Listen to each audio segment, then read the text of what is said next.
ನಮಸ್ಕಾರ. Learn easy maths YouTube ಚಾನಲ್ಗೆ ಸ್ವಾಗತ. ನಾನು ಕಾವ್ಯ. ಈ ವಿಡಿಯೋದಲ್ಲಿ ನಾವು 6ನೇ ತರಗತಿಯ ಗಣಿತ ಪ್ರಕಾಶದ 3ನೇ ಅಧ್ಯಾಯವಾದಂತಹ ಸಂಖ್ಯೆಯ ಆಟ ಈ ಅಧ್ಯಾಯದ ಬಗ್ಗೆ ಚರ್ಚಿಸಲಿದ್ದೇವೆ. ಈ ಭಾಗ 1 ವಿಡಿಯೋದಲ್ಲಿ 3.1ರಿಂದ 3.5ರವರೆಗೆ ಚರ್ಚಿಸಲಿದ್ದೇವೆ ಮತ್ತು ಅವುಗಳಲ್ಲಿ ಬರುವಂತಹ ಅಭ್ಯಾಸ ಪ್ರಶ್ನೋತ್ತರಗಳ ಬಗ್ಗೆಯನ್ನು ಸಹ ಚರ್ಚಿಸಲಿದ್ದೇವೆ. ಸಂಖ್ಯಾ ಆಟ. ನಮ್ಮ ಜೀವನದಲ್ಲಿ ಸಂಖ್ಯೆಗಳನ್ನು ವಿವಿಧ ಸಂದರ್ಭಗಳಲ್ಲಿ ಮತ್ತು ವಿವಿಧ ರೀತಿಯಲ್ಲಿ ಬಳಸುತ್ತೇವೆ. ಸಂಖ್ಯೆಗಳನ್ನು ನಾವು ಎಣಿಸಲು ಮತ್ತು ಅವುಗಳ ಮೇಲೆ ಸಂಕಲನ, ವ್ಯವಕಲನ, ಗುಣಾಕಾರ ಮತ್ತು ಭಾಗಾಕಾರದ ಮೂಲಭೂತ ಕ್ರಿಯೆಗಳನ್ನು ಮಾಡಲು, ನಮ್ಮ ದೈನಂದಿನ ಜೀವನಕ್ಕೆ ಸಂಬಂಧಿಸಿದ ಸಮಸ್ಯೆಗಳನ್ನು ಪರಿಹರಿಸಲು ಬಳಸುತ್ತೇವೆ. ಹೌದಲ್ವಾ? ಈ ಅಧ್ಯಾಯದಲ್ಲಿ ನಾವು ಸಂಖ್ಯೆಗಳೊಂದಿಗೆ ಆಡುತ್ತಾ, ನಮ್ಮ ಸುತ್ತಲಿನ ಸಂಖ್ಯೆಗಳು, ಅವುಗಳ ವಿನ್ಯಾಸಗಳನ್ನು ಗಮನಿಸುತ್ತಾ ಹಾಗೂ ಸಂಖ್ಯೆಗಳನ್ನು ಹೊಸ ವಿಧಾನಗಳಲ್ಲಿ ಬಳಸಿ ಗಣಿತದ ಮೂಲಭೂತ ಕ್ರಿಯೆಗಳನ್ನು ಮಾಡುವುದನ್ನು ಕಲಿಯುತ್ತಾ ಹೋಗ್ತೀವಿ. ಈ ಅಧ್ಯಾಯ ನಮಗೆ ಗಣಿತೀಯ ಆಲೋಚನೆಯನ್ನು ಬೆಳೆಸೋದಕ್ಕೆ ಸಹಾಯ ಆಗುತ್ತೆ.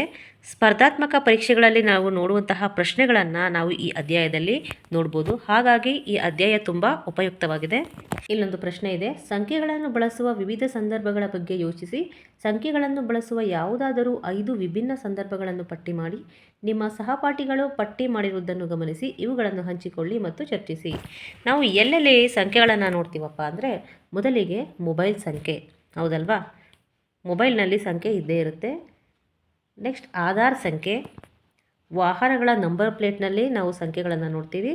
ಬ್ಯಾಂಕ್ ಖಾತೆಯ ಸಂಖ್ಯೆ ಮತ್ತು ಹಣವನ್ನು ಎಣಿಸೋದಕ್ಕೆ ನಮಗೆ ಸಂಖ್ಯೆ ಬೇಕಾಗುತ್ತೆ.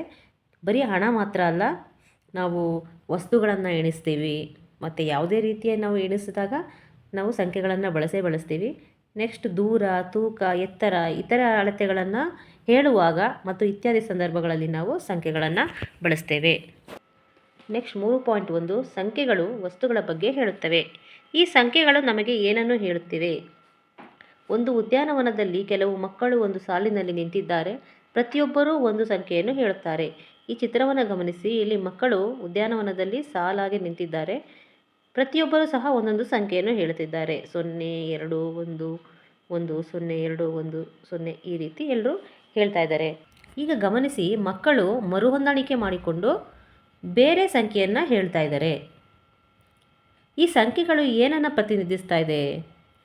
ಸುಳುವು ಏನಪ್ಪ ಅಂದರೆ, ಒಂದು ಮಗು ತನಗಿಂತ ಎತ್ತರವಿರುವ ಒಂದೇ ಮಗು ಮುಂದೆ ನಿಂತರೆ 1 ಎಂದು ಹೇಳುತ್ತದೆ.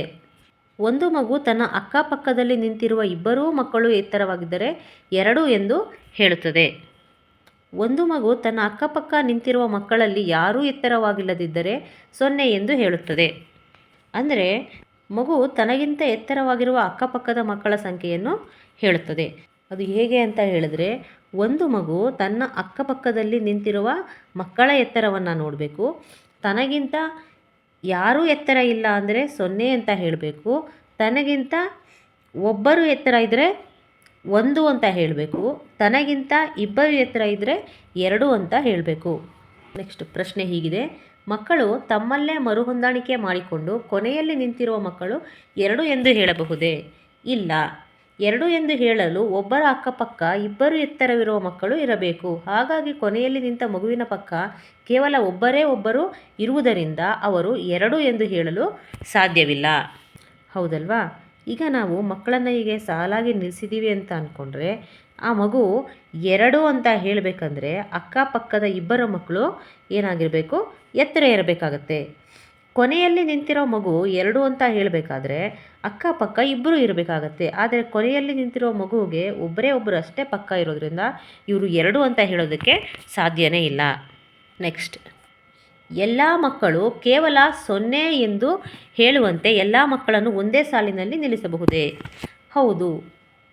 ಈಗ ನಾವು ಎಲ್ಲ ಮಕ್ಕಳು ಒಂದೇ ಎತ್ತರ ಇರೋಂಥವರನ್ನು ನಾವು ನಿಲ್ಲಿಸಿದರೆ ಎಲ್ಲ ಮಕ್ಕಳು ಏನಂತ ಹೇಳ್ತಾರೆ? 0, 0, 0 ಅಂತ ಹೇಳೋದಕ್ಕೆ ಸಾಧ್ಯ ಇದೆ. ಹೌದು, ಒಂದೇ ಎತ್ತರವಿರುವ ಮಕ್ಕಳನ್ನು ಸಾಲಾಗಿ ನಿಲ್ಲಿಸಿದಾಗ ಅವರು 0 ಎಂದು ಹೇಳುತ್ತಾರೆ. ಏಕೆಂದರೆ ಅವರ ಅಕ್ಕಪಕ್ಕ ನಿಂತಿರುವ ಮಕ್ಕಳಲ್ಲಿ ಯಾರೂ ಎತ್ತರವಿರುವುದಿಲ್ಲ. ನೆಕ್ಸ್ಟ್ 3ನೇ ಪ್ರಶ್ನೆ. ಅಕ್ಕಪಕ್ಕದಲ್ಲಿ ನಿಂತಿರುವ ಇಬ್ಬರು ಮಕ್ಕಳು ಒಂದೇ ಸಂಖ್ಯೆಯನ್ನು ಹೇಳಬಹುದೇ? ಅಂದರೆ ಈಗ ನಾವು 5 ಮಕ್ಕಳನ್ನು ನಿಲ್ಲಿಸಿದ್ದೀವಿ ಅಂತ ಅಂದ್ಕೊಂಡ್ರೆ, ಇಲ್ಲಿ ಅಕ್ಕಪಕ್ಕದಲ್ಲಿ ಯಾವುದೇ ಸಂಖ್ಯೆ ಆಗಲಿ ಇಬ್ಬರು ಒಂದೇ ಹೇಳೋದಕ್ಕೆ ಸಾಧ್ಯ ಇದೆಯಾ? ಹೌದು.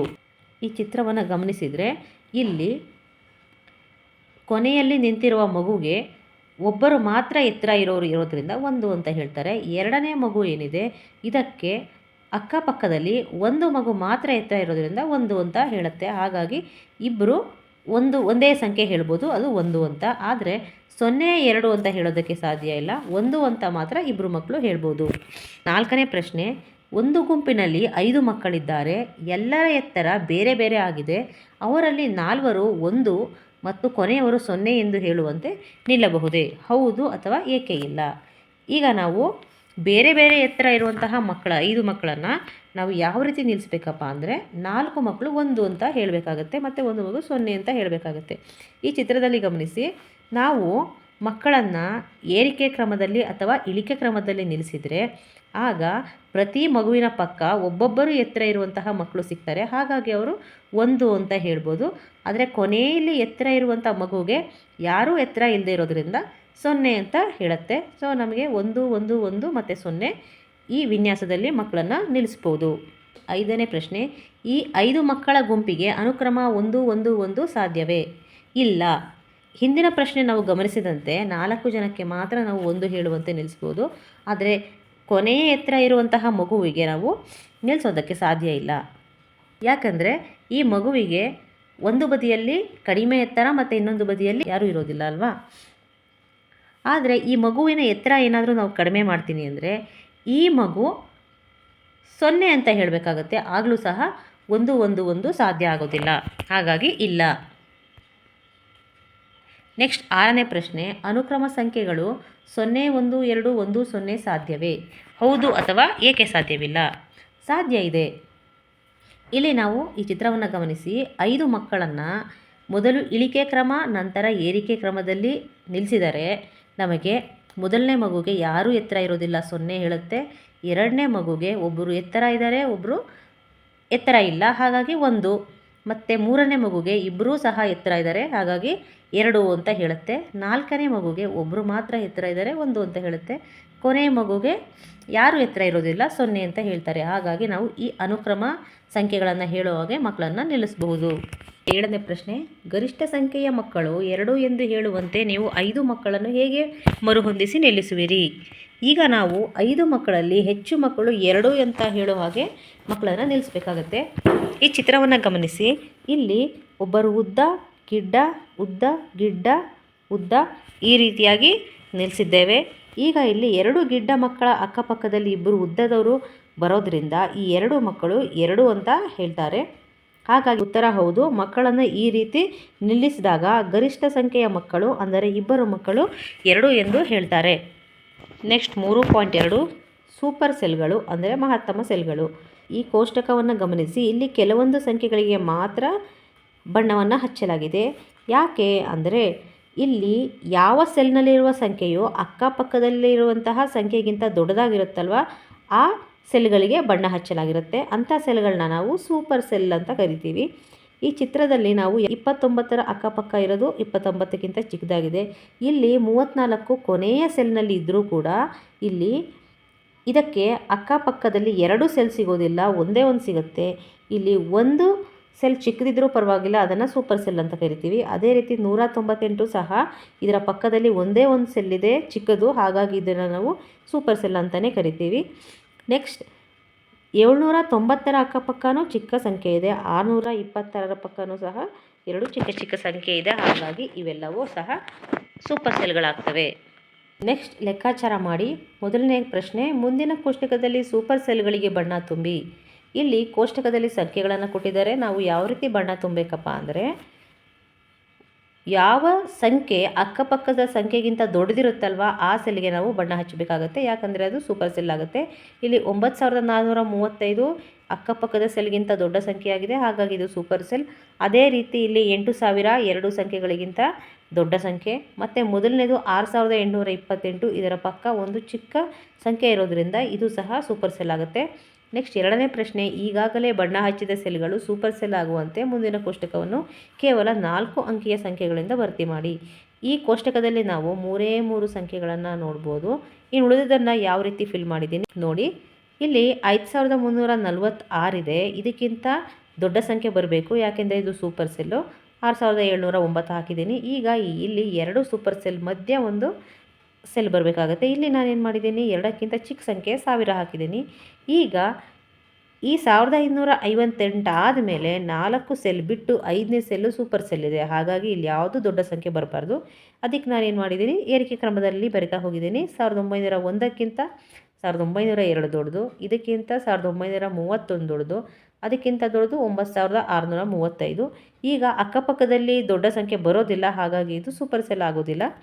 ನೆಕ್ಸ್ಟ್ ಇಲ್ಲಿ ಕೊನೆಯದು 9992 ಹಾಕಿದ್ದೀನಿ. ಇದು ಪಕ್ಕದ ಸೆಲ್ಗಿಂತ ದೊಡ್ಡದಿರೋದ್ರಿಂದ ಇದು ಸೂಪರ್ ಸೆಲ್ ಆಗುತ್ತೆ. ನೆಕ್ಸ್ಟ್ 100 ಮತ್ತು 1000ದ ನಡುವಿನ ಸಂಖ್ಯೆಗಳನ್ನು ಪುನರಾವರ್ತಿಸದೆ ಬಳಸಿ ಹೆಚ್ಚಿನ ಸಂಖ್ಯೆಯ ಸೂಪರ್ ಸೆಲ್ಗಳನ್ನು ಪಡೆಯುವಂತೆ ಮುಂದಿನ ಕೋಷ್ಟಕವನ್ನು ಭರ್ತಿ ಮಾಡಿ. ಇಲ್ಲಿ 9 ಸೆಲ್ ಇರೋದ್ರಿಂದ ಇದರಲ್ಲಿ 5 ಸೆಲ್ಲನ್ನು ನಾವು ಸೂಪರ್ ಸೆಲ್ ಮಾಡ್ಬೋದು. ಇಲ್ಲಿ ಆಲ್ಟರ್ನೇಟಿವ್ ಆಗಿ ಮೊದಲಿಗೆ ನಾವು ಬಣ್ಣವನ್ನು ಹಚ್ಚಿದರೆ ಅಲ್ಲಿ ನಾವು ದೊಡ್ಡ ಸಂಖ್ಯೆಗಳನ್ನು ಬರಿಬೇಕು. ಮೊದಲಿಗೆ ನಾನಿಲ್ಲಿ 5 ಸೆಲ್ಗಳಿಗೆ ಬಣ್ಣ ಹಚ್ಚಿ ಅಲ್ಲಿ 500, 800, 900, 600, 700 ಅಂತ ಬರೆದಿದ್ದೀನಿ. ಈಗ ಈ 2 ಸೂಪರ್ ಸೆಲ್ಗಳ ಮಧ್ಯದಲ್ಲಿ ಚಿಕ್ಕ ಸಂಖ್ಯೆಗಳನ್ನು ಫಿಲ್ ಮಾಡ್ತಾ ಹೋದರೆ ನಮಗೆ ಈ ರೀತಿ ಕೋಷ್ಟಕ ಸಿಗುತ್ತೆ. ಇಲ್ಲಿ 5 ಸೂಪರ್ ಸೆಲ್ಗಳು ಇರುವಂತೆ. ನೆಕ್ಸ್ಟ್ 4ನೇ ಪ್ರಶ್ನೆ, ಮೇಲಿನ ಕೋಷ್ಟಕದಲ್ಲಿನ 9 ಸಂಖ್ಯೆಗಳಲ್ಲಿ ಎಷ್ಟು ಸೂಪರ್ ಸೆಲ್ಗಳಿವೆ? ಒಟ್ಟು 5 ಸೂಪರ್ ಸೆಲ್ ಇದೆ. 5ನೇ ಪ್ರಶ್ನೆ, ಬೇರೆ ಬೇರೆ ಸಂಖ್ಯೆಯ ಸೆಲ್ಗಳಿಗೆ ಎಷ್ಟು ವಿಭಿನ್ನ ಸೂಪರ್ ಸೆಲ್ಗಳು ಸಾಧ್ಯ ಎಂಬುದನ್ನು ಕಂಡುಹಿಡಿಯಿರಿ. ಯಾವುದೇ ವಿನ್ಯಾಸವನ್ನು ಗಮನಿಸಿದಿರಾ? ಗರಿಷ್ಠ ಸಂಖ್ಯೆಯ ಸೂಪರ್ ಸೆಲ್ಗಳನ್ನು ಪಡೆಯಲು ಕೊಟ್ಟಿರುವ ಕೋಷ್ಟಕದಲ್ಲಿ ಸಂಖ್ಯೆಗಳನ್ನು ತುಂಬುವ ವಿಧಾನ ಯಾವುದು? ನಿಮ್ಮ ಈ ಕಾರ್ಯತಂತ್ರವನ್ನು ಅನ್ವೇಷಿಸಿ ಮತ್ತು ಅದನ್ನು ಹಂಚಿಕೊಳ್ಳಿ.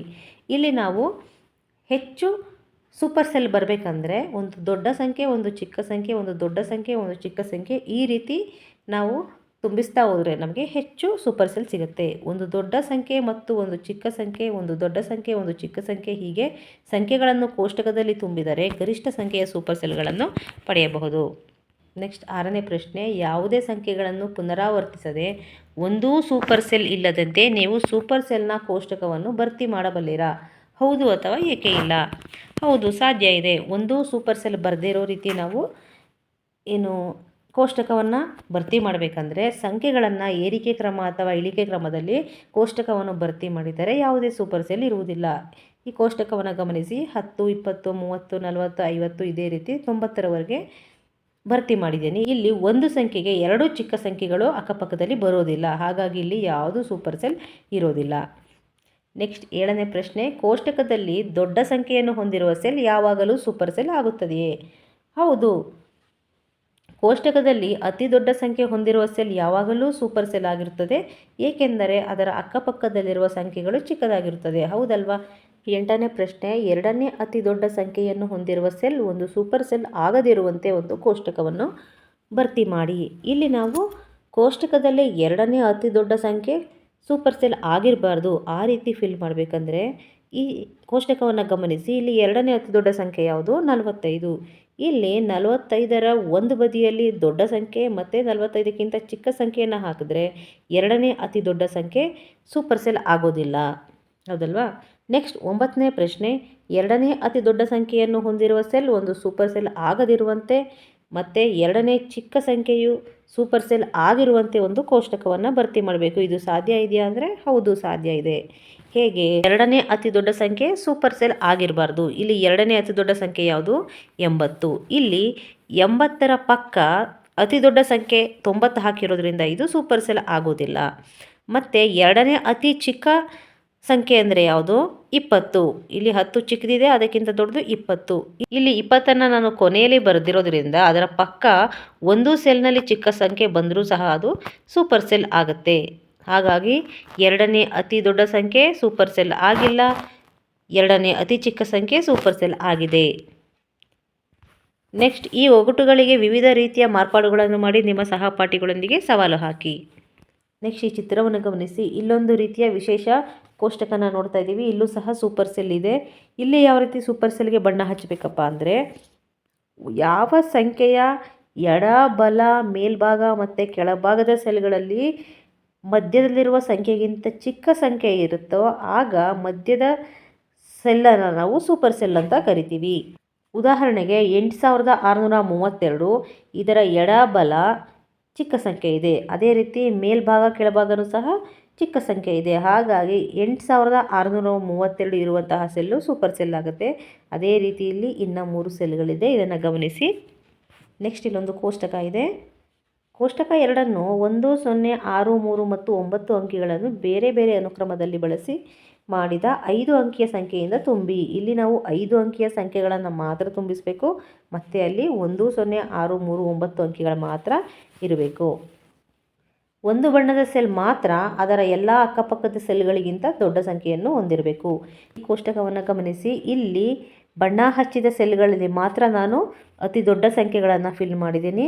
ಅದನ್ನು ಹೊರತುಪಡಿಸಿ ಪಕ್ಕದ ಸೆಲ್ಗಳು ಸೂಪರ್ ಸೆಲ್ ಆಗದಂತೆ ಈ ರೀತಿಯಾಗಿ ನಾನು ಈ ಕೋಷ್ಟಕವನ್ನು ಫಿಲ್ ಮಾಡಿದ್ದೀನಿ. ಕೋಷ್ಟಕದಲ್ಲಿನ ಅತಿ ದೊಡ್ಡ ಸಂಖ್ಯೆ ಡ್ಯಾಶ್. ಕೋಷ್ಟಕದಲ್ಲಿ ಅತಿ ದೊಡ್ಡ ಸಂಖ್ಯೆ ಯಾವುದು? 96,310. ಹೌದಲ್ವಾ? ನೆಕ್ಸ್ಟ್ ಕೋಷ್ಟಕದಲ್ಲಿ ಅತಿ ಚಿಕ್ಕ ಸಮಸಂಖ್ಯೆ ಯಾವುದು? ಇಲ್ಲಿ ಅತಿ ಚಿಕ್ಕ ಸಮಸಂಖ್ಯೆ ಯಾವುದು? 10,396. ಕೋಷ್ಟಕದಲ್ಲಿ 50,000ಕ್ಕಿಂತ ಹೆಚ್ಚಿರುವ ಅತಿ ಚಿಕ್ಕ ಸಂಖ್ಯೆ ಅಂದರೆ 50,000ಕ್ಕಿಂತ ಹೆಚ್ಚಿರಬೇಕು, ಆದರೆ ಅದೇ ಚಿಕ್ಕ ಸಂಖ್ಯೆ ಆಗಿರಬೇಕು. ಅಂದರೆ 50,000ಕ್ಕೆ ತುಂಬ ಹತ್ತಿರ ಇರಬೇಕು. ಯಾವುದಪ್ಪ ಅಂದರೆ 60,193. ಒಮ್ಮೆ ನೀವು ಮೇಲಿನ ಕೋಷ್ಟಕವನ್ನು ಭರ್ತಿ ಮಾಡಿದ ನಂತರ ಎಲ್ಲ ಸಂಖ್ಯೆಗಳಿಗೆ 1000ದ ನಂತರ ಅಂಕಿಗಳಿಗೆ ಸೂಕ್ತವಾಗಿ ಅಲ್ಪವಿರಾಮಗಳನ್ನು ಹಾಕಿದ್ದೀವಲ್ಲ. ನೆಕ್ಸ್ಟ್ 3.3 ಸಂಖ್ಯಾ ರೇಖೆಯ ಮೇಲೆ ಸಂಖ್ಯೆಗಳ ವಿನ್ಯಾಸ. ಈಗ ನಾವು ಸಂಖ್ಯಾ ರೇಖೆಯ ಬಗ್ಗೆ ಸಾಕಷ್ಟು ಪರಿಚಯ ಮಾಡಿಕೊಂಡಿದ್ದೇವೆ. ನಾವು ಕೆಲವು ಸಂಖ್ಯೆಗಳನ್ನು ಸಂಖ್ಯಾ ರೇಖೆಯ ಮೇಲೆ ಅವುಗಳ ಸೂಕ್ತ ಸ್ಥಾನಗಳಲ್ಲಿ ಇರಿಸಬಹುದೇ ಎಂಬುದನ್ನು ಗಮನಿಸೋಣ. ಆ ಸಂಖ್ಯೆಗಳು ಈ ರೀತಿ ಇದೆ. ಇಲ್ಲೊಂದು ಸಂಖ್ಯಾ ರೇಖೆನ ಕೊಟ್ಟಿದ್ದಾರೆ. ಅಲ್ಲಿ ಯಾವ ರೀತಿ ಸಂಖ್ಯೆಗಳಿದೆ? 1000, 2000, 3000 ಅಲ್ಲಿಂದ ಹಿಡಿದು 10,000ದವರೆಗೆ ಇದೆ. ಅಂದರೆ ಇಲ್ಲಿ ಸಂಖ್ಯಾ ರೇಖೆಯನ್ನು 1000ಕ್ಕೆ ಒಂದೊಂದು ಭಾಗ ಮಾಡಲಾಗಿದೆ. ಇಲ್ಲಿ ಉದಾಹರಣೆಗೆ 2 ಸಂಖ್ಯೆಗಳನ್ನು ಗುರುತಿಸಿದ್ದಾರೆ. 2180 ಎಲ್ಲಿ ಬರುತ್ತೆ? 2754 ಎಲ್ಲಿ ಬರುತ್ತೆ? ಹಾಗಾಗಿ ಉಳಿದ ಸಂಖ್ಯೆಗಳು ಎಲ್ಲಿ ಬರುತ್ತೆ? 1500 ಇಲ್ಲಿ 1000 ಮತ್ತು 2000ದ ಮಧ್ಯೆ ಬರುತ್ತೆ. 3600 ಸ್ವಲ್ಪ 4000ಕ್ಕೆ ಹತ್ತಿರ ಬರುತ್ತೆ. 9950 ಆಲ್ಮೋಸ್ಟ್ 10,000ದ ಹತ್ತಿರ ಬರುತ್ತೆ. 9950 ಇದು ಆಲ್ಮೋಸ್ಟ್ 10,000ದ ಹತ್ತಿರ ಬರುತ್ತೆ. 9590 9 ಮತ್ತು 10,000ದ ಮಧ್ಯ, ಆದರೆ ಸ್ವಲ್ಪ 10,000ಕ್ಕೆ ಹತ್ತಿರ ಇರುತ್ತೆ. ನೆಕ್ಸ್ಟ್ 1050 ಆಲ್ಮೋಸ್ಟ್ 1000ಕ್ಕೆ ಹತ್ತಿರ ಇರುತ್ತೆ. 3050 ಸಹ ಆಲ್ಮೋಸ್ಟ್ 3000ಕ್ಕೆ ಹತ್ತಿರ ಇರುತ್ತೆ. 5030 ಆಲ್ಮೋಸ್ಟ್ 5000ಕ್ಕೆ ಹತ್ತಿರ ಇರುತ್ತೆ. 5300 ಅರ್ಧಕ್ಕಿಂತ ಸ್ವಲ್ಪ ಹಿಂದೆ, ಅಂದರೆ 5500 ಮಧ್ಯಕ್ಕಿಂತ ಸ್ವಲ್ಪ ಹಿಂದೆ ಬರುತ್ತೆ. 8400 8500ಕ್ಕಿಂತ ಸ್ವಲ್ಪ ಹಿಂದೆ ಬರುತ್ತೆ. ನೆಕ್ಸ್ಟ್ ಲೆಕ್ಕಾಚಾರ ಮಾಡಿ ಮುಂದಿನ ಸಂಖ್ಯಾ ರೇಖೆಗಳಲ್ಲಿ ಗುರುತು ಮಾಡಿರುವ ಕೆಲವು ಸಂಖ್ಯೆಗಳನ್ನು ಗುರುತಿಸಿ ಮತ್ತು ಉಳಿದ ಸ್ಥಾನಗಳಲ್ಲಿನ ಸಂಖ್ಯೆಗಳನ್ನು ಬರೆಯಿರಿ. ಇಲ್ಲಿ ಸಂಖ್ಯಾ ರೇಖೆಯನ್ನು ಕೊಟ್ಟಿದ್ದಾರೆ, ಆದರೆ ಪೂರ್ತಿ ಸಂಖ್ಯೆಗಳನ್ನು ಕೊಟ್ಟಿಲ್ಲ. ಮೊದಲನೇ ಸಂಖ್ಯಾ ರೇಖೆಯಲ್ಲಿ 2010 ಮತ್ತು 2020 ಇದೆ. ಈ ಸಂಖ್ಯಾ ರೇಖೆಯನ್ನು ಯಾವ ರೀತಿ ಭಾಗ ಮಾಡಿದ್ದಾರೆ? ಇಲ್ಲಿ 2 ಭಾಗಗಳಿಗೆ 10 ಜಾಸ್ತಿ ಆಗಿದ್ದರೆ ಒಂದು ಭಾಗಕ್ಕೆ ಎಷ್ಟು ಜಾಸ್ತಿ ಆಗಬೇಕು? 5 ಜಾಸ್ತಿ ಆಗಬೇಕಲ್ವಾ? ಹಾಗಾಗಿ 2010 ಮತ್ತು 20ರ ಮಧ್ಯೆ 2015 ಬರ್ತಾ ಇದೆ. ಅಂದರೆ 5ರಷ್ಟು ಹೆಚ್ಚಾಗ್ತಾ ಹೋಗುತ್ತೆ. ಇಲ್ಲಿ ಬಲಗಡೆಗೆ ಹೋದಷ್ಟು 5ರಷ್ಟು ಹೆಚ್ಚಾಗಿದೆ, ಎಡಗಡೆಗೆ ಬಂದಂಗೆ 5ರಷ್ಟು ಕಡಿಮೆ ಆಗಿದೆ. ಹಾಗಾಗಿ ಇದು 1900ರಿಂದ ಶುರುವಾಗಿ 2035ರವರೆಗೆ ನಾವು ಈ ಸಂಖ್ಯಾ ರೇಖೆಯ ಮೇಲೆ ಬರಿಬೋದು. ಮೇಲಿನ ಪ್ರತಿ ಸಂಖ್ಯಾ ರೇಖೆಯಲ್ಲಿ ಅತಿ ಚಿಕ್ಕ ಸಂಖ್ಯೆಗೆ ವೃತ್ತ ಮತ್ತು ಅತಿ ದೊಡ್ಡ ಸಂಖ್ಯೆಗೆ ಬಾಕ್ಸ್ ಹಾಕಿ. ಇಲ್ಲಿ ಚಿಕ್ಕ ಸಂಖ್ಯೆ 1990, ಅತಿ ದೊಡ್ಡ ಸಂಖ್ಯೆ 2035. ಹೌದಲ್ವಾ? ಈಗ ಸಂಖ್ಯಾ ರೇಖೆ ಬಿ ಅನ್ನು ತಗೊಂಡ್ರೆ ಇಲ್ಲಿ 9996 ಕೊಟ್ಟಿದ್ದಾರೆ, 9997 ಕೊಟ್ಟಿದ್ದಾರೆ. ಇಲ್ಲಿ ಒಂದು ಸಂಖ್ಯೆಯಷ್ಟು ಮಾತ್ರ ಹೆಚ್ಚಾಗಿದೆ ಅಲ್ವಾ? ಹಾಗಾಗಿ ಬಲಗಡೆಗೆ ಒಂದು ಸಂಖ್ಯೆಯನ್ನು ಹೆಚ್ಚಿಸ್ತಾ ಹೋಗಿದ್ದೀವಿ. ಇಲ್ಲಿ ಹಿಂದಕ್ಕೆ ಎಡಕ್ಕೆ ಬಂದರೆ ಒಂದು ಸಂಖ್ಯೆ ಕಡಿಮೆ ಆಗ್ತಾ ಹೋಗಿದೆ. ಇಲ್ಲಿ ಅತಿ ಚಿಕ್ಕ ಸಂಖ್ಯೆ 9903, ದೊಡ್ಡ ಸಂಖ್ಯೆ 10,002. ನೆಕ್ಸ್ಟು ಸಿ ಸಂಖ್ಯಾ ರೇಖೆಯನ್ನು ನೋಡಿದ್ರೆ ಇಲ್ಲಿ 15,077, 15,078 ಇದೆ. ಅಂದರೆ ಇಲ್ಲಿ 1ರಷ್ಟು ಮಾತ್ರ ಜಾಸ್ತಿ ಆಗ್ತಾ ಇದೆ ಸಂಖ್ಯೆ. ಹಾಗಾಗಿ 15,079 ಹೀಗೆ ಹೆಚ್ಚಾಗ್ತಾ ಒಂದೊಂದೇ ಹೆಚ್ಚಾಗ್ತಾ ಹೋಗ್ತಾ ಇದೆ. ಅದೇ ರೀತಿ ಮುಂದುವರಿತಾ ಹೋದರೆ ದೊಡ್ಡ ಸಂಖ್ಯೆ 15,086 ಮತ್ತು ಚಿಕ್ಕ ಸಂಖ್ಯೆ 15,077. ನೆಕ್ಸ್ಟ್ ಡಿ ಸಂಖ್ಯಾ ರೇಖೆಯನ್ನು ನೋಡಿದ್ರೆ ಇಲ್ಲಿ 86,705, 87,705. ಅಂದರೆ ಇಲ್ಲಿ 1000ದಷ್ಟು ಹೆಚ್ಚಾಗಿದೆ.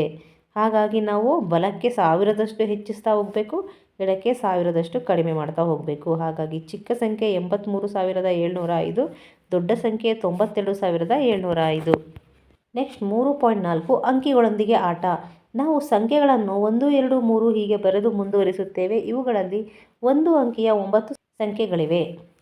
ನೆಕ್ಸ್ಟ್ ಇಲ್ಲೊಂದು ಪ್ರಶ್ನೆ ಇದೆ, 2 ಅಂಕಿಯ, 3 ಅಂಕಿಯ, 4 ಅಂಕಿಯ ಮತ್ತು 5 ಅಂಕಿಯ ಎಷ್ಟು ಸಂಖ್ಯೆಗಳು ಇವೆ ಎಂಬುದನ್ನು ಕಂಡುಹಿಡಿಯಿರಿ. ಇಲ್ಲಿ ಮೊದಲಿಗೆ 1 ಅಂಕಿಯ ಸಂಖ್ಯೆಗಳು ಅಂದರೆ 1 ರಿಂದ 9 ಸಂಖ್ಯೆಗಳಿದ್ದಾವೆ. ನೆಕ್ಸ್ಟ್ 2 ಅಂಕಿಯ ಸಂಖ್ಯೆಗಳು ಯಾವುದು? 10 ರಿಂದ 99 2 ಅಂಕಿಯ ಸಂಖ್ಯೆಗಳು, ಅಂದರೆ ಒಟ್ಟು 90 ಸಂಖ್ಯೆಗಳಿದೆ. 3 ಅಂಕಿಯ ಸಂಖ್ಯೆಗಳು ಯಾವುದು? 100 ರಿಂದ ಹಿಡಿದು 999ರವರೆಗೆ ಒಟ್ಟು 900 ಸಂಖ್ಯೆಗಳಿದ್ದಾವೆ. ನೆಕ್ಸ್ಟ್ 4 ಅಂಕಿಯ ಸಂಖ್ಯೆಗಳು ಎಲ್ಲಿಂದ ಎಲ್ಲಿವರೆಗೆ? 1000ದಿಂದ 9999. ಇಲ್ಲಿ 9000 ಸಂಖ್ಯೆಗಳನ್ನು ನೋಡ್ಬೋದು. 5 ಅಂಕಿಯ ಸಂಖ್ಯೆಗಳು ಎಷ್ಟಿದೆ? 10,000ದಿಂದ 99,999ರವರೆಗೆ 5 ಅಂಕಿಯ ಸಂಖ್ಯೆಯನ್ನು ನೋಡ್ಬೋದು. ಒಟ್ಟು 90,000 5 ಅಂಕಿಯ ಸಂಖ್ಯೆಗಳನ್ನು ನಾವು ನೋಡ್ಬೋದು. ನೆಕ್ಸ್ಟ್ ಸಂಖ್ಯೆಗಳಲ್ಲಿ ಅಂಕಿಗಳ ಮೊತ್ತ. ಕೆಲವು ನಿರ್ದಿಷ್ಟ ಸಂಖ್ಯೆಗಳ ಅಂಕಿಗಳನ್ನು ಕೂಡಿದಾಗ ಬರುವ ಮೊತ್ತವು ಒಂದೇ ಆಗಿರುತ್ತದೆ ಎಂಬುದನ್ನು ಕೋಮಲ್ ಗಮನಿಸುತ್ತಾಳೆ. ಅಂದರೆ ಈ ಚಿತ್ರವನ್ನು ಗಮನಿಸಿ, ಇಲ್ಲಿ ಸಂಖ್ಯೆ 68ರಲ್ಲಿರುವ ಅಂಕಿಗಳು ಅಂದರೆ 6 ಮತ್ತು 8ಅನ್ನು ಕೂಡಿಸಿದರೆ 14 ಬರುತ್ತೆ. ಅದೇ ರೀತಿ 176ಅನ್ನು 1, 7, 6 ಈ ರೀತಿ ಕೂಡಿಸಿದರೆ 14 ಬರುತ್ತೆ. 545ಅನ್ನು ಸಹ ನಾವು ಅಂಕಿಗಳನ್ನು ಕೂಡಿಸಿದರೆ 14 ಬರುತ್ತೆ. ಅಂದರೆ ಇಲ್ಲಿ ಕೆಲವು ಅಂಕಿಗಳನ್ನು ಕೂಡಿಸಿದರೆ ಅವುಗಳ ಮೊತ್ತ ಒಂದೇ ಆಗ್ತಾ ಇದೆ, ಹೌದಲ್ವಾ? ಅಂಕಿ ಮೊತ್ತ 14. ಈ ಯಾವುದಾದ್ರೂ ಅಂಕಿನ ತಗೊಂಡು ಕೂಡಿಸಿದಾಗ ನಮಗೆ 14 ಬರಬೇಕು. ಅಂಥ ಸಂಖ್ಯೆಗಳು ಯಾವ್ದ್ಯಾವುದು ನೋಡೋಣ. ಮೊದಲಿಗೆ ಅಂಕಿಗಳನ್ನು ಕೂಡಿದಾಗ ಮೊತ್ತ 14 ಆಗುವ ಇತರ ಸಂಖ್ಯೆಗಳನ್ನು ಬರೆಯಿರಿ. 59, 77, 752 ಹೀಗೆ ಇತ್ಯಾದಿ ಬಹಳಷ್ಟು ಸಂಖ್ಯೆಗಳನ್ನು ನಾವು ನೋಡ್ಬೋದು. ಅಂಕಿಗಳ ಮೊತ್ತವು 14 ಆಗಿರುವ ಅತಿ ಚಿಕ್ಕ ಸಂಖ್ಯೆ ಯಾವುದು? ಯಾವುದು ಅತಿ ಚಿಕ್ಕ ಸಂಖ್ಯೆ? 59. 59ರಲ್ಲಿರುವ ಅಂಕಿಗಳನ್ನು ಕೂಡಿಸಿದರೆ 14 ಬರುತ್ತೆ. ಇದೇ ಅತಿ ಚಿಕ್ಕ ಸಂಖ್ಯೆ. ಅಂಕಿಗಳ ಮೊತ್ತವು 14 ಆಗಿರುವ 5 ಅಂಕಿಯ ಅತಿ ದೊಡ್ಡ ಸಂಖ್ಯೆ ಯಾವುದು? ಅಂಕಿಗಳ ಮೊತ್ತ ನಮಗೆ 14 ಬರಬೇಕು ಮತ್ತು 5 ಅಂಕಿ ಇರಬೇಕಂದ್ರೆ 95,000 ನಾವು ಬರಿಬೋದು. ಯಾಕೆಂದರೆ 9 + 5 14 ಬರುತ್ತೆ. ನೆಕ್ಸ್ಟ್ ಅಂಕಿಗಳ ಮೊತ್ತವು 14 ಆಗಿರುವಂತೆ ನೀವು ರಚಿಸಬಹುದಾದ ಅತಿ ದೊಡ್ಡ ಸಂಖ್ಯೆ ಯಾವುದು? ಅದಕ್ಕಿಂತ ದೊಡ್ಡ ಸಂಖ್ಯೆಯನ್ನು ರಚಿಸಬಲ್ಲಿರಾ? ಇಲ್ಲಿ ಗಮನಿಸಿದರೆ ಇಲ್ಲಿ 90,005 ಅಂತ ಇದೆ. ಇಲ್ಲಿ 90,00,005. ಈ ರೀತಿ ನಾವು ಸೊನ್ನೆಗಳನ್ನು ಹೆಚ್ಚಿಸ್ತಾ ಹೋದರೆ ಮೊತ್ತ 14 ಬರುವಂತೆ ಎಷ್ಟಾದರೂ ದೊಡ್ಡ ಸಂಖ್ಯೆಯನ್ನು ನಾವು ಬರಿಬಹುದು.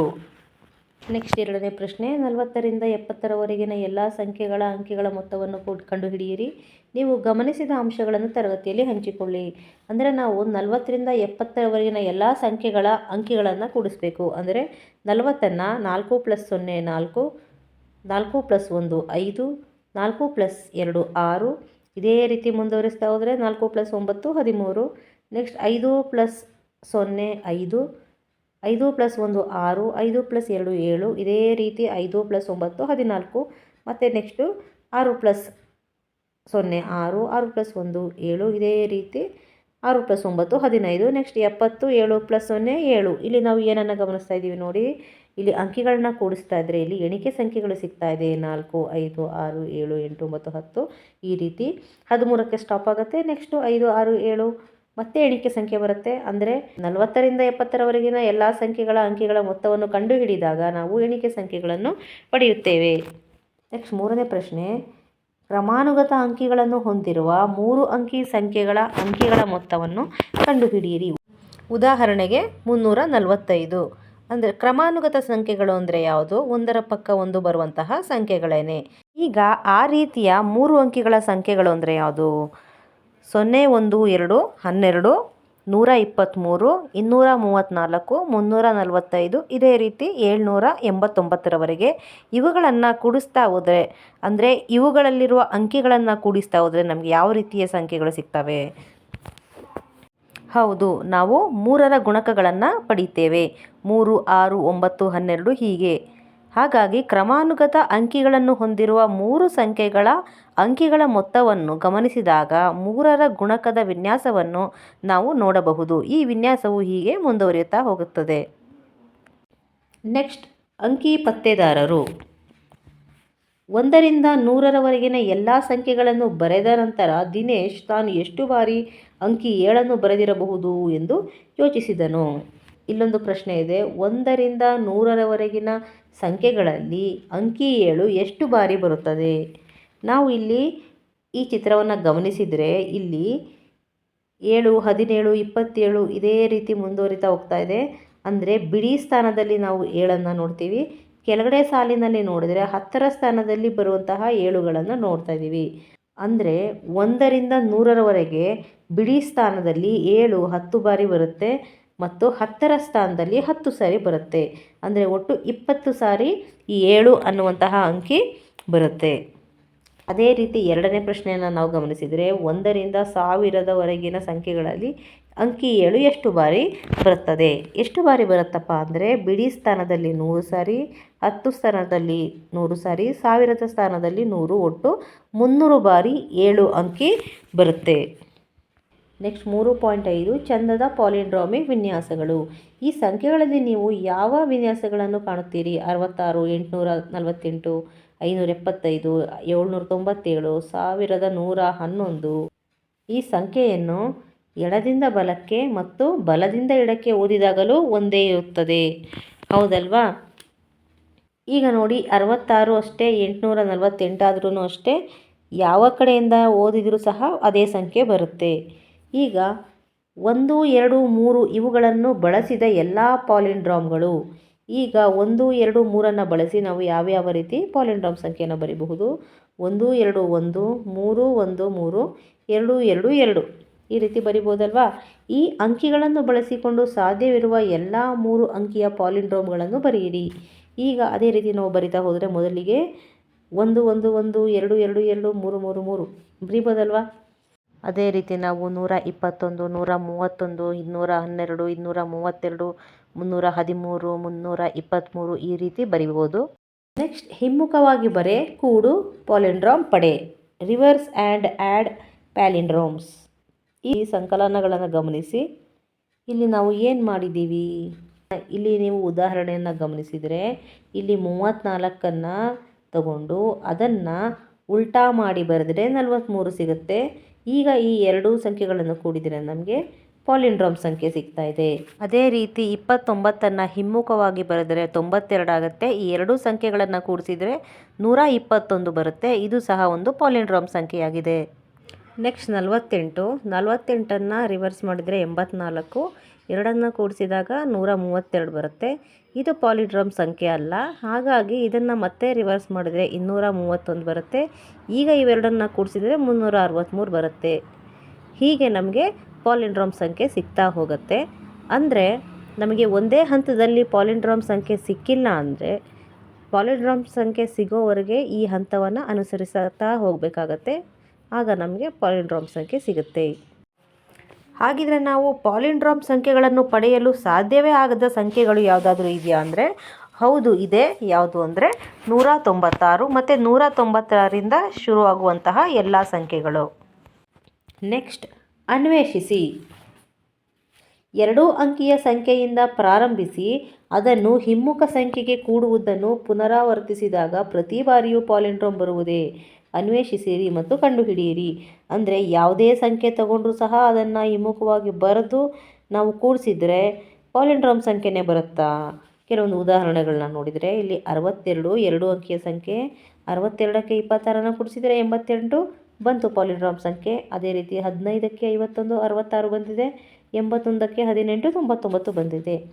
ಈಗ 78ಅನ್ನು ನೋಡೋಣ. 78ಕ್ಕೆ 87ಅನ್ನು ಕೂಡಿಸಿದರೆ 165, ಮತ್ತೆ ಅದನ್ನು ರಿವರ್ಸ್ ಮಾಡಿ ಕೂಡಿಸಿದರೆ 726, ಮತ್ತೆ ರಿವರ್ಸ್ ಮಾಡಿ ಕೂಡಿಸಿದರೆ 1353, ಮತ್ತೆ ರಿವರ್ಸ್ ಮಾಡಿ ಕೂಡಿಸಿದರೆ ಕೊನೆಗೆ 4884. ಅಂದರೆ ಇದು ಒಂದು ಪಾಲಿಂಡ್ರಾಮ್ ಸಂಖ್ಯೆ, ಹೌದಲ್ವಾ? ಹಾಗಾದರೆ ಉತ್ತರ ಏನು? ಹೌದು. 3 ಅಂಕಿಯ ಸಂಖ್ಯೆಗಳ ಬಗ್ಗೆ ಉತ್ತರ ತಿಳಿದಿಲ್ಲ. 196ರಿಂದ ಆರಂಭವಾಗುವ ಸಂಖ್ಯೆಗಳಿಗೆ ಎಂದಿಗೂ ಪಾಲಿಂಡ್ರಾಮ್ ಸಂಖ್ಯೆಯನ್ನು ಪಡೆಯಲಾಗುವುದಿಲ್ಲ ಎಂದು ಊಹಿಸಲಾಗಿದೆ. ಅಂದರೆ ನಾವೀಗ ಪ್ರತಿ ಬಾರಿ ಪಾಲಿಂಡ್ರೋಮ್ ಸಂಖ್ಯೆ ಪಡಿತಾ ಇದ್ದೀವಿ ಇದೇ ವಿಧಾನದಿಂದ. ಆದರೆ 196ರಿಂದ ಪ್ರಾರಂಭ ಆಗುವಂಥ ಸಂಖ್ಯೆಗಳಿಗೆ ಈ ರೀತಿ ನಾವು ಮಾಡೋದಕ್ಕಾಗೋದಿಲ್ಲ ಅಂತ ಹೇಳ್ತಾ ಇದ್ದಾರೆ. ಒಗಟಿನ ಸಮಯ. ನಾನು 5 ಅಂಕಿಯ ಒಂದು ಪಾಲಿಂಡ್ರೋಮ್ ಅಂದರೆ ಏನು, ಎಡದಿಂದ ಅಥವಾ ಬಲದಿಂದ ಓದಿದರೂ ಸಹ ಆ ಸಂಖ್ಯೆ ಒಂದೇ ರೀತಿ ಇರಬೇಕು. ಈಗ ನಾನು ಒಂದು ಬೆಸ ಸಂಖ್ಯೆ. ಬೆಸ ಸಂಖ್ಯೆ ಅಂದರೆ ಏನು, ಬಿಡಿ ಸ್ಥಾನದಲ್ಲಿ 1, 3, 5, 7, 9 ಈ ರೀತಿಯ ಸಂಖ್ಯೆ ಮಾತ್ರ ಇರಬೇಕು. ನನ್ನ ಟಿ ಅಂಕಿಯು ನನ್ನ ಯು ಅಂಕಿಯ 2ರಷ್ಟಿದೆ. ಅಂದರೆ 10ರ ಸ್ಥಾನದಲ್ಲಿರುವಂತಹ ಅಂಕಿ ಬಿಡಿ ಸ್ಥಾನಕ್ಕಿಂತ 2ರಷ್ಟಿದೆ, ಅಂದರೆ ಡಬಲ್ಲು. ಅಂದರೆ ಇಲ್ಲಿ 1 ಅಂದ್ಕೊಂಡ್ರೆ ಇದು 2. ನನ್ನ ಹೆಚ್ಚಂಕಿಯು ನನ್ನ ಟಿ ಅಂಕಿಯ 2ರಷ್ಟಿದೆ.